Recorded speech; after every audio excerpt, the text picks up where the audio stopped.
بيبدأ فيلمنا النهاردة مع فانسنت وهو جوه السجن وبيتمرن بعنف داخل الزنزانة، وواضح إنه بيحاول يقوي جسمه عشان محدش يقدر يكسره ويبقى أقوى واحد وسط باقي المساجين. لكن عشان نفهم إزاي وصل للمكان ده لازم نرجع شوية بالزمن، وبنلاقي فانسنت وصاحبه تايد بيهربوا بعد عملية سرقة، وفي راجل مسلح بيطاردهم بعربيته، وتايد بيحاول يضرب عليه نار لكن فانسنت بيحاول يمنعه لأنه شايف إن إطلاق النار هيزود المشكلة. لكن تايد ما بيسمعش الكلام ده وللأسف بيتصاب برصاصة قاتلة، وقبل ما يموت بيطلب من فانسنت إنه ينتقم له، وساعتها فانسنت بيكمل مطاردة الراجل، ولما العربيات بتقف الاتنين بينزلوا وبتبدأ مواجهة شرسة بالنار، وخلال الاشتباك بيتصاب فانسنت هو كمان برصاصة، والراجل بيفتكر إنه خلاص خلص عليه فبيقرب منه وهو بيشتمه، لكن أول ما بيقرب فانسنت بيفاجئه وبيضربه برصاصة مباشرة بتوقعه على الأرض، وفجأة أصوات عربيات الشرطة بتحاصر المكان من كل ناحية، وقبل ما الراجل بيموت بيطلع بطاقة هويته ويقول لفانسنت إنه ضابط شرطة وإنه كده راح في داهية، والصدمة بتكون كبيرة على فانسنت لأنه ما كانش يعرف الحقيقة. بعدها الشرطة بتقبض عليه وبنرجع للحاضر وبنشوفه بيكمل تدريباته داخل السجن وكأنه بيجهز نفسه لحرب جاية، وفي نفس الوقت بنتعرف على والده أليكس اللي بيوصل له اتصال من صاحبه كاركو وبيعرفه إنهم أخيرا لقوا ابنه بعد سنين، لكن الخبر الأسوأ إن ابنه كان شغال مع عصابة سرقة واتقبض عليه، وكمان الشرطة بتحاول تثبت عليه تهمة قتل الضابط، ومن غير تردد أليكس بيروح السجن علشان يشوف ابنه، وأليكس أول ما بيدخل بيتفتش تفتيش ضيق جدا وبيطلبوا منه يسيب كل حاجة معاه، وده بيوضح قد إيه السجن ده مؤمن جدا وحراسته مشددة. ولما بيقابل فانسنت بيبان من أول دقيقة إن العلاقة بينهم متوترة جدا، وفانسنت بيستغرب إن أبوه عارف مكانه لما أليكس بيرفض يقول بيفهم على طول إن كاركو هو اللي وصله، وبعدين بيسأله بمنتهى البرود من الآخر أنت عايز مني إيه، وأليكس بيرد عليه بيقول له إن هو كل اللي يهمه إن ابنه يكون بخير، وبيسأله عامل إيه في السجن، لكن السؤال ده بيرجع فانسنت لأول يوم دخل فيه المكان، ولحظة ما واحد ضخم بيحاول يفرض سيطرته عليه لكن فانسنت قدر يهزمه ويثبت إنه أقوى واحد في السجن. بنرجع للحاضر وبيقول لأبوه إنه حتى مش عارف يرد على السؤال، وبعدها أليكس بيسأله عن موضوع الضابط اللي مات وبيطلب منه يقول الحقيقة علشان يعرف يساعده، وفانسنت بيعترف إنه كان بيهرب هو وصاحبه وما كانوش يعرفوا أصلا الراجل ده ضابط، لكن أليكس بيقاطعه وبيسأله مباشر يعني أنت فعلا قتلته، وفانسنت بيرد بعصبية ولو حصل إيه الجديد يعني، وبيقول له مش ده حياتك اللي ربيتني عليها. ولما فانسنت بيحمل أبوه مسؤولية كل اللي وصل له وبيوجه له بكل الوجع اللي عاشه بسبب غيابه، وفانسنت بيبدأ يفضفض بكل اللي جواه ويقول لأبوه إنه السبب الحقيقي في كل اللي وصل له، وإن كان طول عمره كان مشغول عنه وحتى يوم تخرجه ما حضرش، والأسوأ من ده إن أمه وهي على السرير وكانت بتموت كان نفسها تشوفه آخر مرة لكنه ما جاش، وفانسنت وقتها اضطر يكدب عليها ويقول لها إن أليكس في الطريق لحد ما ماتت وهي مستنياه وماسكة إيده. الكلام ده بيكسر أليكس وكل اللي يقدر يقوله هو أنا آسف، لكن فانسنت ما بقاش عنده استعداد يسمع أي أعذار وبيطلب منه يمشي وما يرجعش تاني. وفي نفس الوقت بنتعرف على سجين خطير جدا اسمه ماكس، واللي بيكون واقف قدام لجنة بيناقش طلب الإفراج المشروط بتاعه، أول ما بيشوف الضابط الموجود بيبتسم له بسخرية وبيسأله عن الجرح اللي كان عمله فيه زمان، والضابط بيرد عليه بنفس السخرية وبيسأله عن جلسات الكهرباء اللي كان بيتعرض لها، والمشرفة الاجتماعية بتحاول تهدي الجو وبتبدأ اللجنة في مناقشة الملف.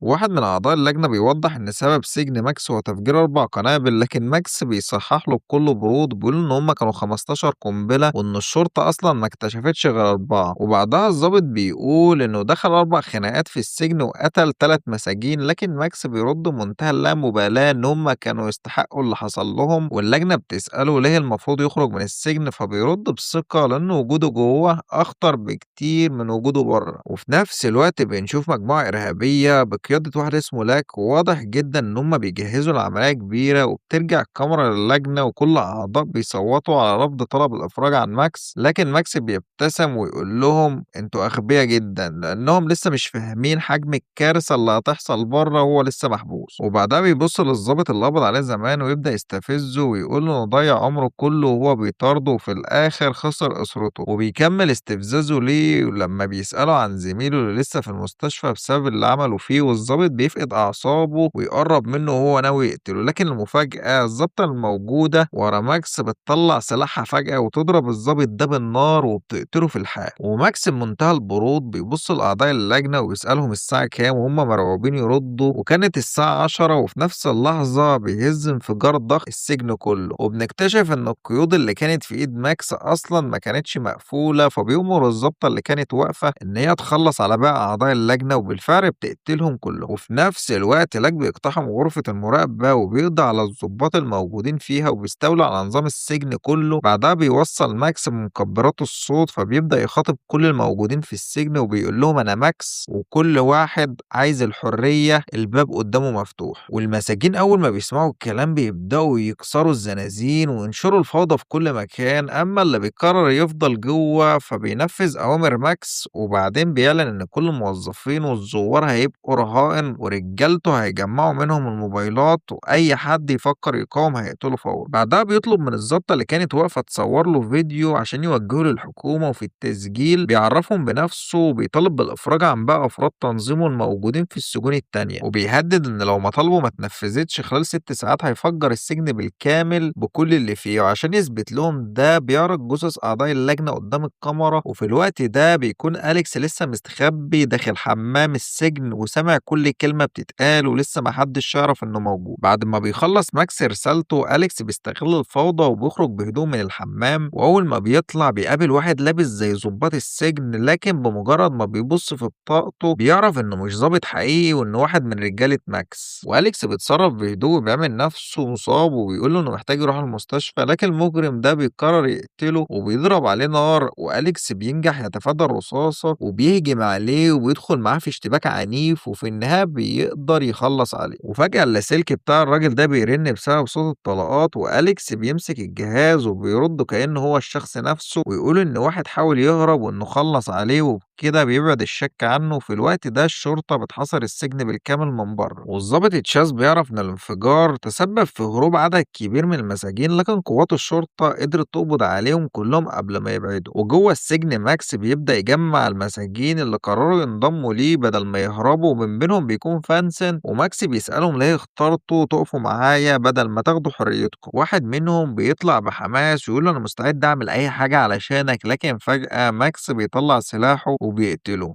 وبعدين بيبص للباقي ويقول إن الراجل ده كان واضح من أول كلمتين إنه جاسوس، وبكده بيوصل رسالة للجميع إن أي خيانة نهايتها الموت. وبعدها بيسألهم عن مكان مخزن الأسلحة وفانسنت بيقول له إنه يعرف مكانه، فبيقرر ماكس يخلي فانسنت يقود المجموعة علشان يوصلهم للمخزن وكلهم يتسلحوا. وفي الوقت نفسه تشاز بيحاول يهدد ماكس، لكن ماكس بيرد بإطلاق رصاصتين في الهواء، وبعدين بيقول له إنه قتل رهينة جديدة بسبب إن الحكومة اتأخرت. وتشاز بيتوتر جدا ويطلب منه شوية وقت، لكن ماكس بيطلب كمان وسيلة نقل يهرب بيها بعد تنفيذ مطالبه. وفي الجنب التاني أليكس بيتصل بتشاز لأول مرة وبيبلغه إنه جوه السجن وإنه كان بيتابع كل اللي بيحصل من غير ما رجالة ماكس يلاحظوا وجوده، وبيأكد له إن ماكس بيكذب وإنه ما قتلش أي رهائن لحد دلوقتي، وإنه عمل كده علشان يضغط على الحكومة وبس. وكمان بيعرفوا إن كل الرهائن موجودين في الكافيتيريا، وتشاز بيستغرب جدا ويسأله أنت مين، لكن أليكس بيرفض يكشف هويته وبيكتفي إنه يقول له اعتبرني صديق قديم، وبيقفل المكالمة فورا. بعدها وهو بيتحرك داخل السجن بيلاقي 2 من رجالة ماكس، واحد منهم بيدخل الحمام،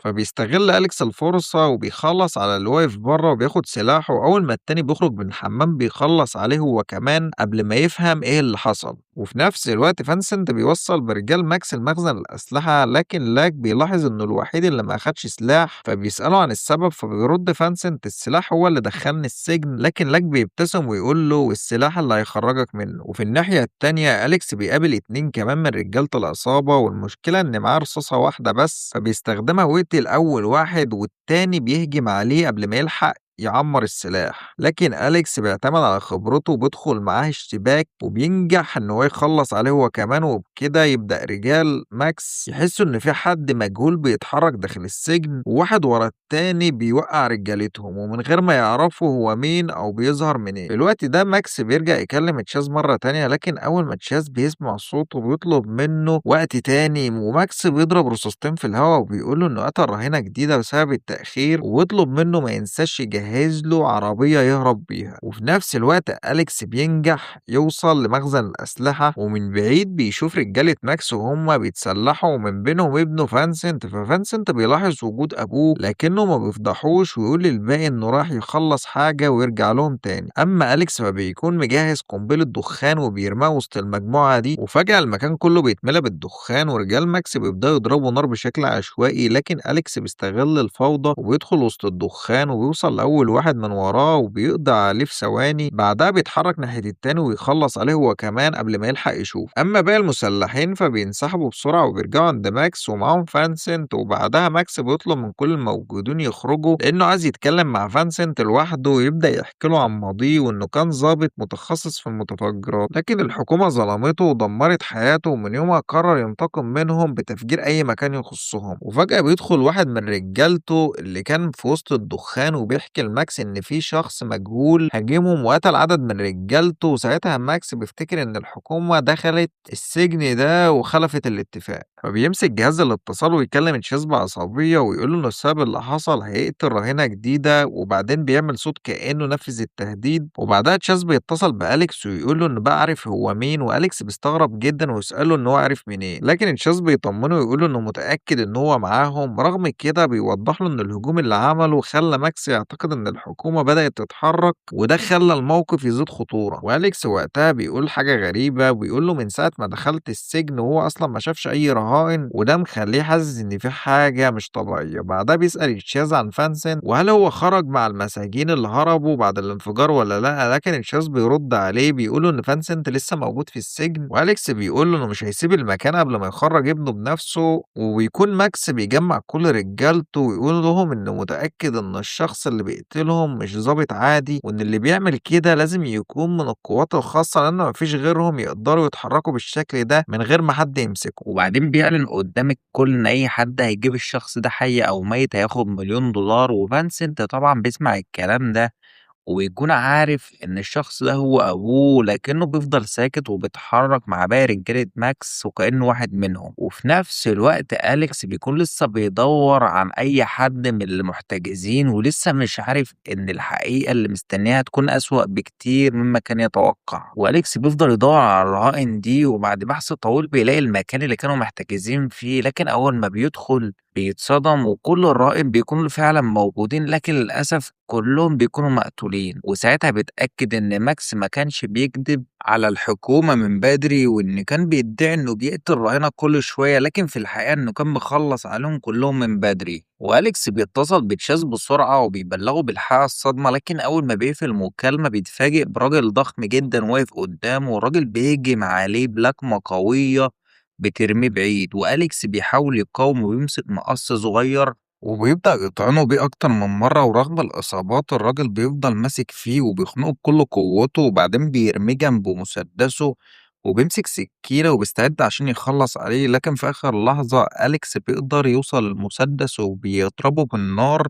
قبل ما السكينة توصل لرقبته. وبرغم كده الراجل بيقع فوقه وهو بيطلع في أنفاسه الأخيرة ويفضل يحاول يغرز السكينة في رقبته، وأليكس بيفضل ماسك إيده بكل قوته لحد ما الراجل بيموت أخيرا. في الوقت نفسه ماكس بيتصل بتشيز من رقم مجهول، وتشيز بيفتكر إن المتصل هو أليكس فبينادي باسمه أول ما بيرد، لكن اللي كان على الخط هو ماكس. وبعدها بيعرف اسم أليكس لأول مرة، وبعدها ماكس بيسأله إذا كانت مطالبه اتنفذت ولا لسه، فبيرد تشاز إنه عرف الحقيقة وإن ماكس قتل كل الناس الموجودين جوه. وماكس بيرد عليه بسخرية وبيقول له إنه أكيد عرف المعلومة دي من المخبر اللي جوه السجن، لكن تشاز بيقاطعه ويقول له ده مش مخبر واللي بيعمله أكبر من أي شرطي تاني. وماكس بيبتسم ويحس إن الشخص ده بقى خطر حقيقي عليه. ومن الناحية التانية أليكس وهو بيتحرك داخل السجن بيتفاجئ بحد بيضرب عليه نار، ولما بيبص كويس بيكتشف اللي قدامه هو ابنه فانسن. وأليكس بيحاول يقنعه يسيب ماكس ويبعد عن كل اللي بيحصل، لكن فانسنت بيرفض وبيقول له إن ماكس اتظلم من حقه ينتقم، وبيأكد إن ماكس عمره ما بيقتل أي حد بريء. وأليكس بيحاول يفتح عينه وبيقول له إن الحاجة غير كده وإنه بنفسه شاف الرهائن كلهم مقتولين، لكن فانسنت بيرفض يصدق كلامه وبيقول له إن أنت اللي قتلت رجالة ماكس وإن ماكس أحسن منك. وساعتها طبعا أليكس بيرد عليه بهدوء وبيقول له يفكر كويس قبل ما يضيع حياته علشان شخص زي ماكس، لكن أول ما بيجيب سيرة أمه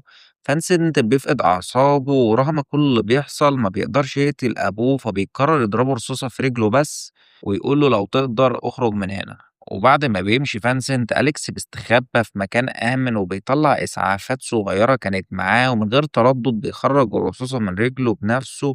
وبيطهّر الجرح وبيربطه عشان يقدر يكمّل مهمته. وفي اللحظة دي ماكس بيتصل على اللاسلكي برجالته، لكن أليكس هو اللي بيرُد عليه، وساعتها بنعرف إن الاتنين عارفين بعض من زمان، وأليكس بيقول له إن هو كمان كان ضابط، لكن غلطة واحدة كانت كفاية تدمّر مستقبله، ومهما حصل الناس البريئة ما يستحقوش يدفعوا التمن. لكن ماكس بيغيّر الموضوع فجأة وبيقول له إنه متأكد إن أليكس داخل السجن علشان ينقذ شخص معيّن، وبما إن الرهائن ماتوا كلّهم يبقى الشخص ده أكيد واحد من الناس المسجونة، والكلام ده بيخلّي أليكس يسكت ويقفل الاتصال، لإنه فِهم إن ماكس بدأ يقرّب من اكتشاف الحقيقة. وبعد المكالمة دي أليكس بيتصل بتشاز وبيبلّغه إنه اكتشف إن فانسنت انضم لرجالة ماكس، وإنه مش هيسيب السجن غير ما هو واخد ابنه معاه. وفي المقابل تشاز بيقول له إن هم وافقوا يحققوا طلب ماكس وبعتوا له الهليكوبتر اللي طلبها، لكن الحقيقة إن أول ما هيطلع بيها هيتم تفجيرها. وفي نفس الوقت قوات خاصة هتقتحم السجن وتقضي على ماكس وكل رجالته، وأليكس بيرد عليه إنه محتاج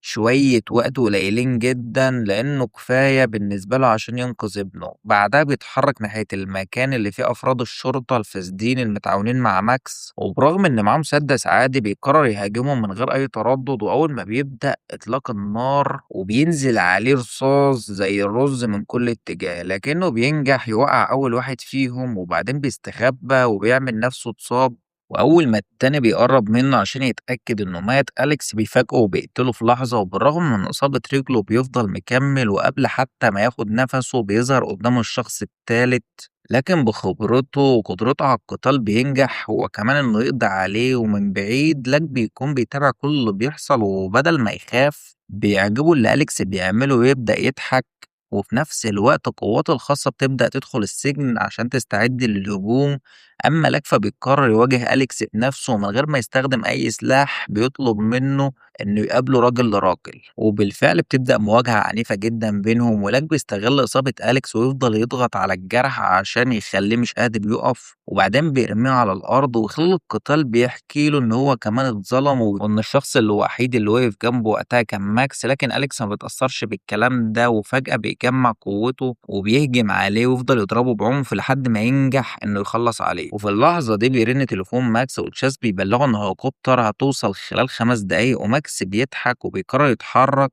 ناحية سطح السجن وبياخد معاه فانسنت. وأول ما بيوصلوا فوق، ماكس بيفاجئ فانسنت وبيطلع سلاحه وبيوجهه ناحيته وبيقول له إنه كان شاكك من البداية إن الشخص اللي بيتحرك جوه السجن جاي علشانه هو، وبيسأله وبيقول له مين الراجل ده، وفانسنت بيسكت وبعدها بيرد وبيقول له ده أبويا. وماكس بيضحك وبيدي المسدس لفانسنت وبيقول له إن القرار دلوقتي في إيده، يا إما يقف معاه يا إما يقف مع أبوه، ولو اختار ماكس يثبت ولاءه ويقتل أليكس بنفسه. وفانسنت بيمسك السلاح وبيقف محتار بين الشخص اللي أنقذه من السجن وبين أبوه اللي عمره ما قدر يكرهه مهما حصل. وفي اللحظة دي بيوصل أليكس للسطح وتبدأ المواجهة الأخيرة بين التلاتة، وماكس من غير أي تردد بيضربه رصاصة بتوقعه على الأرض، وفانسنت بيجري بسرعة على أبوه وبيحضنه وبيحاول يطمن عليه. وفي اللحظة دي أخيرا بيكتشف الحقيقة ويشوف ماكس على حقيقته، وإنه كان جاي مستعد يضحي بأي حد عشان ينقذ نفسه بس. وقبل ما الهليكوبتر بتوصل، أليكس بيجمع آخر قوته وبيرفع سلاحه وبيضرب ماكس رصاصة، والرصاصة فعلا بتصيب ماكس لكنها ما بتوقفوش، ورغم إصابته بينجح ماكس يمسك سلم الهليكوبتر وهي بتبدأ ترتفع عن سطح السجن ويهرب من المكان. وبعد هروب ماكس بيفضل فانسنت جنب أبوه ويساعده يقف، وأليكس بيبص له ويقول له يلا نرجع البيت. وبعد كل اللي حصل بيخرج ماكس وفانسنت من السجن، لكن فانسنت عرف الحقيقة كاملة وفهم أخيرا إن أبوه ما كانش المجرم اللي كان متخيله، وإن ماكس كان بيستغل غضبه عشان يضمه لصفه. وبكده للأسف ماكس قدر يهرب والشرطة ما قدرتش تقبض عليه. وبكده تنتهي أحداث فيلمنا النهاردة. لو عجبك الملخص ما تنساش تعمل فيديو بالإعجاب والاشتراك في القناة وفعل زر الجرس عشان يوصلك كل جديد، وأشوفكم في ملخص جديد.